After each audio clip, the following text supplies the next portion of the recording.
ጠላ በኦርቶዶክስ ቤተክርስቲያን አስተምሮ መሰረት ያድናል። ታምረ መድኃኔዓለም ገጽ 106 ላይ እንደዚህ ይላል። ቁጥር 6 ላይ ክብር ይግባውና ለመድኃኔዓለም መታሰቢያ እንጀራና ወጥ ጠላም ከሚሰራበት እንጨት የሚወጣውን ጢስ መላእክት ክንፋቸውን እያንቦገበጉ በምስራቅና በምዕራብ በሰሜንና በደቡብ በአራቱ ማዕዘን ዓለም ይበትኑታል። ተመልከቱ። ምኑን? ጠላው የተሰራበትን ጢስ ወደሱ የደረሰበትም እሱ ይድናል። ምን ያደርጋል?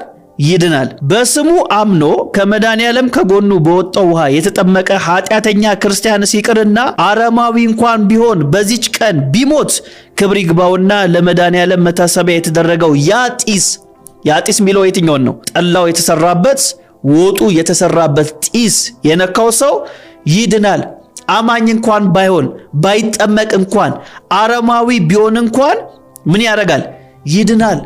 ስለዚህ ጠላ በኦርቶዶክስ ቤተክርስቲያን አስተምሮ መሰረት ያድናል።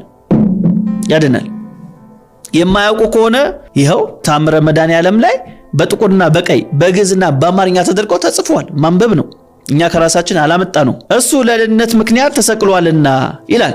ከዛ ገጽ 108 ላይ ያለውን ደሞ ሐሳብ ላንብብላችሁ። በነጋውም የካህዲያንን ሥራ ቢሰራ መድኃኔዓለም ክርስቶስን ቢክደው ክብር ይግባውና የመድኃኔዓለም መታሰቢያ ለሚያደርግ እንደ ጥምቀት የተሰየመለት ያ ጢስ ይሻራል። የዛ ቀን ጢሱ ቢነካው ምን ያደርጋል? ይድናል። በነጋው ግን ወይም በነጋታው የካህዲያንን ሥራ ግን ቢሰራ ምን ይደረግበታል? ያድነቱ ይወሰድበታል ይለናል። እሺ እንቀጥል። እዛው ገጽ 108 ሶስተኛ ተአምር ቁጥር 2 ላይ እንደዚህ ይላል። ዳግመኛ ምን ነግራችኋለን? ክብር ይግባውና የመድኃኔዓለም መታሰቢያ የሚደረግበት ሁሉ ከሌላ ጋር አይቀላቀልም። ምኑ? ዕቃው። የሸክላ ዕቃውም ሸክላ አይባልም። የሸክላ ዕቃው ምን አይባልም? ሸክላ አይባልም፣ ንዋየ ቅዱሳት ነው እንጂ። እንጀራውም እንደ ቅዱስ ሥጋው፣ ጠላውም እንደ ክቡር ደሙ ነው። ምኑ? ጠላው እንደ ክቡር ደሙ ነው። ይሄ ጠላ እንደምንድን ነው? እንደ ኢየሱስ ክርስቶስ ክቡር ደም ነው።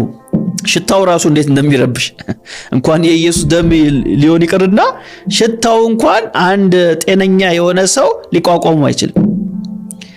ዕቃውም በእመቤታችን ይመሰላል፣ በውስጡም የተቦካውም ተመልከቱ፣ በውስጡም የተቦካውም ክብር ይግባውና በመድኃኔዓለም ይመሰላል። የተቦካው ያቡኮ በማን ይመሰላል?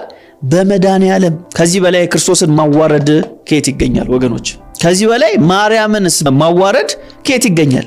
ዕቃው በማርያም ይመሰላል አሉ።